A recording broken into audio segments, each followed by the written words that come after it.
Hoje a gente vai fazer uma análise bem aprofundada sobre a formação do Brasil.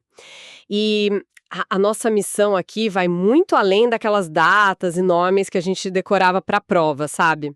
Com certeza. É uma desconstrução mesmo. Isso. A proposta é quebrar completamente aquela visão linear, aquela ideia simplista de que a construção do país foi uma marcha inevitável rumo ao progresso. Pois é, a história, quando a gente analisa as raízes estruturais dela, passa longe de um roteiro previsível, né? Exatamente. O que a gente vai investigar a fundo hoje, baseando essa nossa imersão em trechos da renomada história do Brasil do Boris Fausto, são as engrenagens políticas, o peso econômico e as estruturas sociais brutais que moldaram essa terra, desde a expansão marítima até a crise do sistema colonial. E eu já adianto para quem está ouvindo a gente, a realidade por trás desses eventos derruba muitos mitos. E essa quebra de expectativa é fundamental para a nossa audiência, porque a história é desenhada por crises de abastecimento, interesses muito materiais, acasos geográficos. E contradições profundas, né? Exato. O que o senso comum muitas vezes rotula de descobrimento ou de colonização heróica foi, na prática, uma gigantesca operação comercial. Uma empresa complexa que deixou cicatrizes enormes. Cicatrizes que operam na nossa sociedade até hoje, certo? Vamos desempacotar isso. Para entender como uma frota portuguesa veio parar no litoral baiano, a gente precisa olhar para a Europa do século XIV, e o cenário era caótico. Um verdadeiro colapso. Sim, estamos falando de um continente mergulhado numa crise estrutural. Terras exauridas, nobreza em conflito o tempo todo e, claro, o trauma da peste negra varrendo 1/3 da população. E no meio dessa turbulência toda, chama muito a atenção um detalhe importante. Qual? O fato de um país pequeno, periférico como Portugal, conseguir se isolar dessa crise a ponto de liderar a expansão marítima. Quase um século antes dos espanhóis chegarem à América. E aqui é que fica realmente interessante, porque o grande diferencial português foi pura organização política precoce. Certo? Certíssimo. Enquanto o resto da Europa ainda lidava com aquele feudalismo todo fragmentado, Portugal centralizou o poder muito cedo. O marco foi a Revolução de 1383. O mestre de aves. Isso. Houve uma sublevação onde a burguesia comercial de Lisboa, que já estava de olho no mar, financiou Dom João, o mestre de aves. Eles queriam garantir independência contra Castela. E ao vencer, a coroa portuguesa virou uma grande empreendedora. Exato. Virou a única instituição com força política e dinheiro para coordenar nobres querendo terras, comerciantes querendo lucro e a igreja buscando fiéis. E direcionar toda essa energia para o oceano. Mas as motivações para entrar naquelas cascas de nós de madeira e navegar por mares desconhecidos revelam muito da mentalidade da época. Tinha uma parcela de puro delírio envolvida. Sem dúvida. O imaginário europeu era fortíssimo. Totalmente. Tem relatos de expedições obcecadas em achar o reino do Preste João, por exemplo, que seria um soberano cristão perdido na África ou na Ásia. A lenda do Preste João era um grande motor retórico. E a fantasia se misturava tanto com a realidade que o próprio Colombo, nos diários dele, relatou ter visto sereias. Mas ele reclamou que elas eram feias e tinham rostos masculinos. O que provavelmente eram peixes-boi, né? Exatamente. Ele também jurava que ia encontrar civilizações de pessoas com rabo ou com focinho de cachorro. É fascinante, mas, olhando para o quadro geral, essa fantasia toda ajudava a recrutar os marinheiros. A verdadeira razão de Estado, o motor financeiro para bancar essas frotas, era puramente comercial. Ouro e especiarias. Isso. A Europa sofria com falta de metais preciosos para cunhar moeda, e as especiarias eram a grande commodity de luxo, controladas a peso de ouro por Veneza e pelo mundo árabe. E a gente precisa destacar o impacto real dessas especiarias, porque hoje a gente subestima isso. Na Idade Média, a conservação de alimentos era rústica demais. Era basicamente sal e sol. Sal, sol e defumação pesada no verão. A carne frequentemente chegava à mesa no inverno já em decomposição, intragável. E aí que a pimenta, o cravo e a canela entram. Não era só um toque de chefe, sabe? Era sobrevivência culinária. Era necessidade absoluta para disfarçar o gosto ruim. A pimenta era tão valiosa que gerou aquela expressão caro como pimenta. O desespero era tanto que isso financiou a inovação tecnológica. E que inovação, né? Porque para navegar a costa africana, os portugueses tiveram que mudar a mentalidade.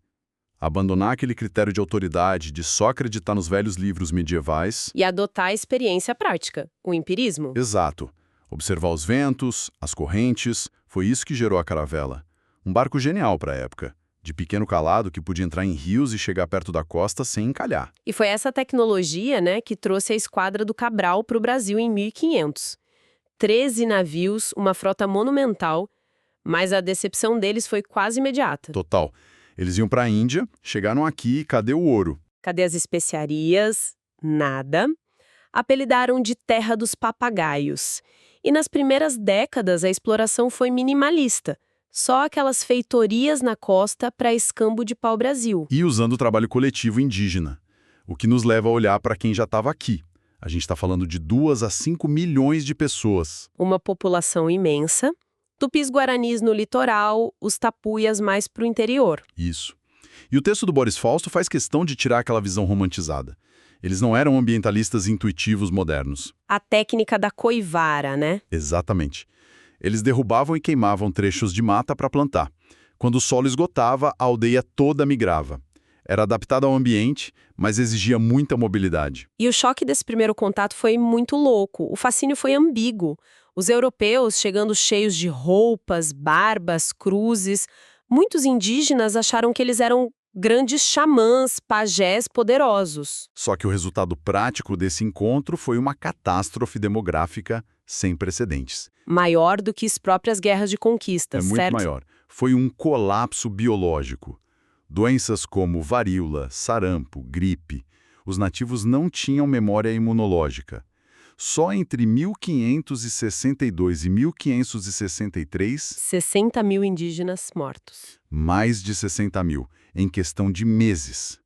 E isso desestruturou tudo. Quem caçava e plantava morreu, gerou uma fome crônica no Nordeste. Uma tragédia absoluta. E essa hecatombe acelerou a transição da mão de obra, porque a colônia precisava de braços para o açúcar que estava começando. E aqui a gente precisa derrubar aquele mito preconceituoso de que o africano substituiu o índio porque o índio era preguiçoso. Nossa, sim, isso é um absurdo escolar que durou muito tempo. O buraco era mais embaixo. Tinha um abismo cultural. O indígena não entendia a lógica de trabalhar sem parar para acumular excedente. Não fazia sentido na cultura deles. Trabalhar mais do que o necessário para comer hoje. Para quê? Exato. E eles estavam no território deles, conheciam cada árvore. Fugir para o interior e resistir era muito mais fácil. Já o tráfico negreiro... Já era um negócio global, hiper lucrativo para os portugueses. Sim, eles traziam pessoas que já tinham habilidades agrícolas avançadas e conhecimento em metalurgia. O que era vital para os engenhos. E a frieza matemática disso é chocante para quem nos escuta. A lógica era de moagem humana. No apogeu do açúcar, um escravizado se pagava em apenas 13 a 16 meses. 13 meses. É assustador. O resto era puro lucro para o senhor de engenho. O escravizado virava um excedente descartável. Tem um dado cruel de 1872, já muito depois. A expectativa de vida de um homem negro escravizado, ao nascer, era de míseros 18,3 anos. 18 anos. É a materialização da brutalidade. O engenho de açúcar era um ambiente perigosíssimo.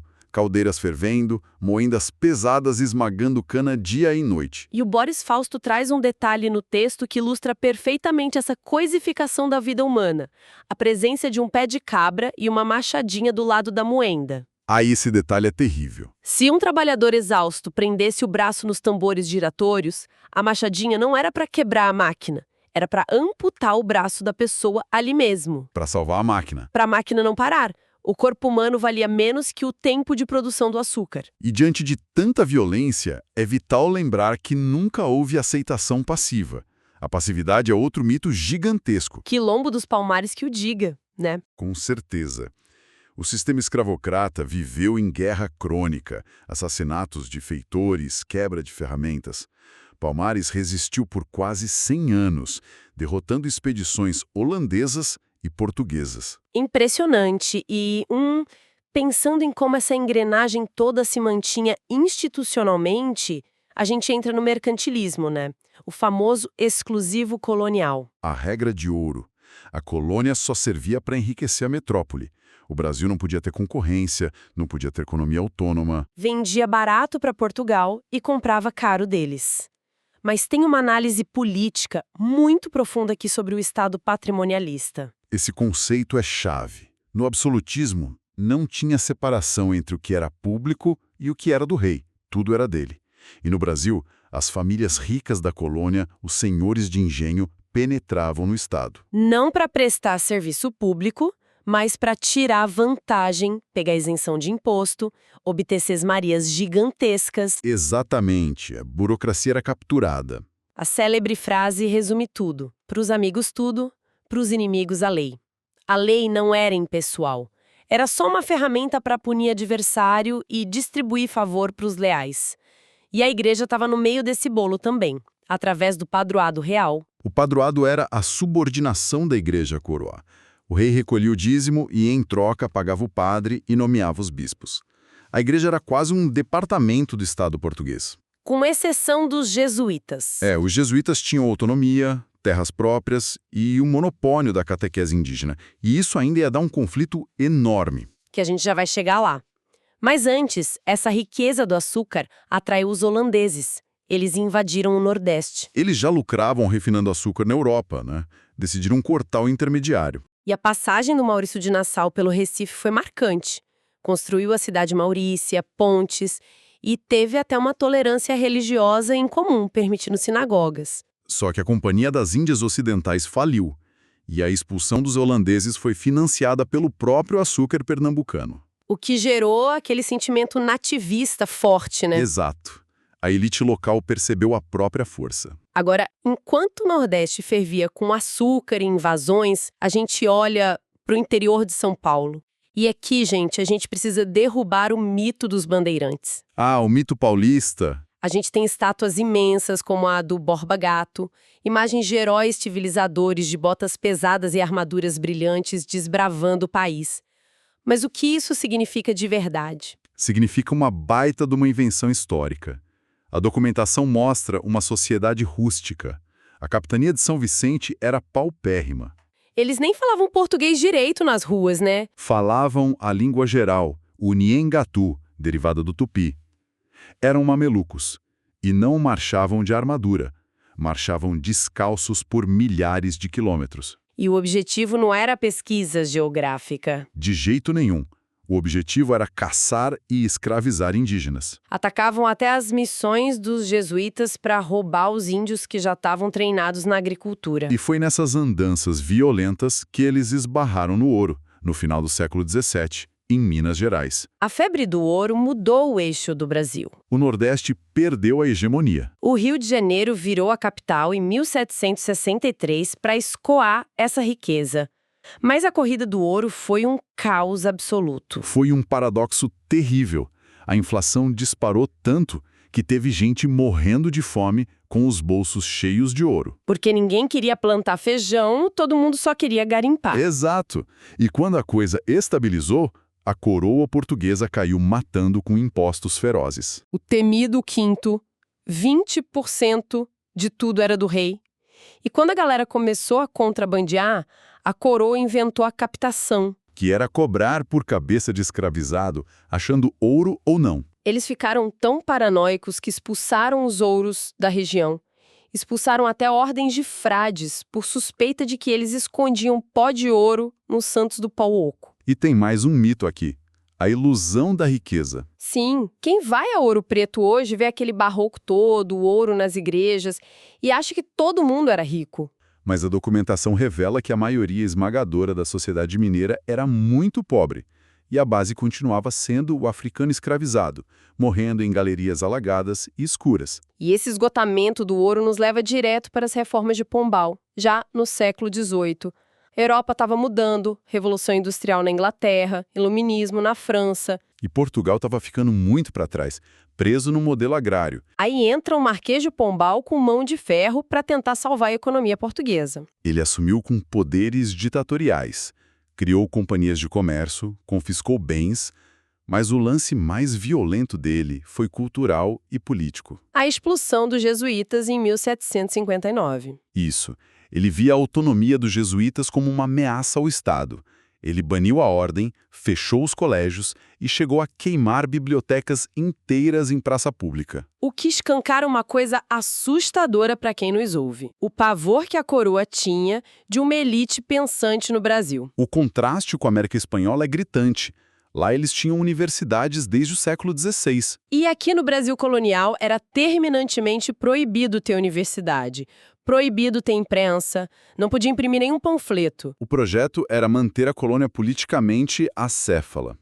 Se as ideias iluministas de direitos naturais e razão circulassem, o pacto colonial ia ser questionado.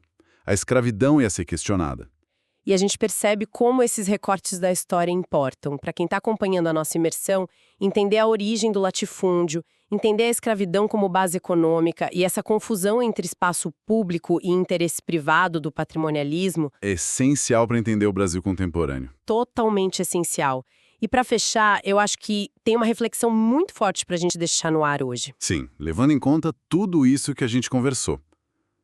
O Brasil colônia foi marcado por identidades muito regionais e isoladas. O nativismo lá em Pernambuco, O isolamento dos paulistas falando tupi as revoltas e a opressão fiscal em Minas Gerais. eram realidades muito desconectadas, né? Pois é.